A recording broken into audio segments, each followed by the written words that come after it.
بسم اللہ الرحمن الرحیم۔ السلام علیکم۔ پیش خدمت ہے حالات حاضرہ کا خصوصی بلیٹن۔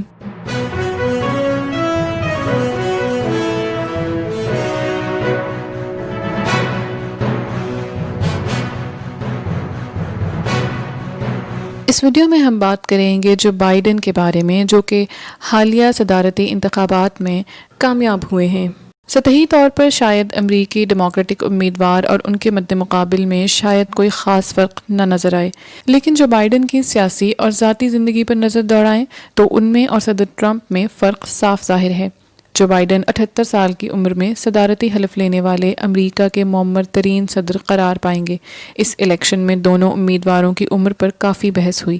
اپنے شوبز کے تجربے اور رنگین مزاجی کے باعث ڈونلڈ ٹرمپ قدرے دلچسپ امیدوار کے طور پر سامنے آئے اور ان کے جلسوں اور ریلیوں میں جوش و خروش نظر آیا۔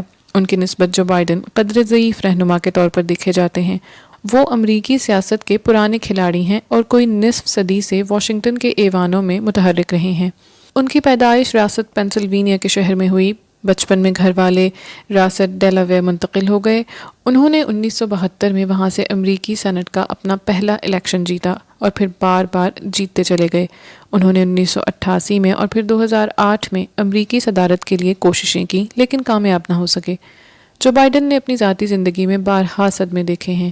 سن 1972 میں سینٹ کا اپنا پہلا الیکشن جیتنے کے فوری بعد ان کی اہلیہ اور چھوٹی بچی ایک کار کے حادثے میں ہلاک ہو گئے۔ اس ایکسیڈنٹ میں ان کے 2 لڑکے زخمی ضرور ہوئے لیکن بچ گئے۔ جو بائیڈن کو اس وقت اپنی رکنیت کا حلف ہسپتال سے اپنے بچوں کی دیکھ بھال کے دوران لینا پڑا تھا۔ پھر سن 2015 میں ان کے 46 سالہ صاحبزادے بیو بائیڈن کا دماغی کینسر کے باعث انتقال ہو گیا۔ جو بائیڈن کے لیے یہ ایک بڑا دھچکا تھا کیونکہ ان کے صاحبزادے مقامی سیاست کے ابھرتے ہوئے ستارے کے طور پر دیکھے جا رہے تھے اور سن 2016 میں ریاستی گورنر کے عہدے کے الیکشن کی تیاری کر رہے تھے۔ ڈیموکریٹک ووٹرز کی نظروں میں بھی جو بائیڈن جس انداز میں نجی زندگی میں انسانیات سے نمٹے، اس سے ان کی ہمت اور حوصلے کا اندازہ ہوتا ہے۔ اپنی انتخابی مہم کے دوران جو بائیڈن نے بارہا اپنے ان تجربات کا ذکر کیا اور امریکہ کے نظام صحت میں اصلاحات پر زور دیا۔ صدر ٹرمپ کی نسبت جو بائیڈن کو ایک نسبتاً ملنسار اور عوامی شخصیت کے طور پر دیکھا جاتا ہے۔ وہ عوام میں اپنے جوش خطابت کے لیے اتنے مشہور نہیں جتنا اپنی خوش اخلاقی اور لوگوں میں گھل مل جانے کے لیے ہیں، لیکن اس سال ان کی یہ خوبی اس وقت کچھ بھاری پڑ گئی جب انتخابی مہم کے دوران کچھ خواتین کی طرف سے ان پر غیر اخلاقی حرکتوں کے الزامات لگائے گئے۔ جو بائیڈن نے ان سے انکار کیا اور کہا کہ خواتین کے ساتھ ان کے بے تکلفانہ رویے کو غلط رنگ دے کر سیاسی مقاصد کے لیے استعمال کیا گیا ہے۔ صدر ٹرمپ کے برعکس جو بائیڈن عالمی سفارتکاری کا وسیع تجربہ رکھتے ہیں۔ وہ 3 بار سینٹ کی طاقتور امور خارجہ سے متعلق کمیٹی کے چیئرمین رہ چکے ہیں۔ سن 2008 میں جب وہ صدر باراک اوباما کے نائب صدر کے امیدوار قرار پائے تو اس میں ان کے تجربے کا بڑا عمل دخل تھا۔ صدر اوباما کی طرح جو بائیڈن عالمی سطح پر امریکہ کے اتحادیوں کے ساتھ مل کر کام کرنے میں یقین رکھتے ہیں۔ وہ گمبھیر تنازعات کے حل کے لیے طاقت کے استعمال کے بجائے سفارتکاری کو ترجیح دیتے ہیں۔ ممکن ہے کہ وہ ایران کے ساتھ اوباما دور کا ایٹمی معاہدہ بحال کرنے کی کوشش کریں۔ ریپبلکن پارٹی اور صدر ٹرمپ کی نظر میں ان کی یہ کمزور لیڈر کی نشانی ہے۔ اور اب بات کرتے ہیں جو بائیڈن اور پاکستان کے حوالے سے۔ صدر ٹرمپ کی نسبت جو بائیڈن پاکستان کو بھی بخوبی جانتے ہیں اور پاکستان کے کئی دورے کر چکے ہیں۔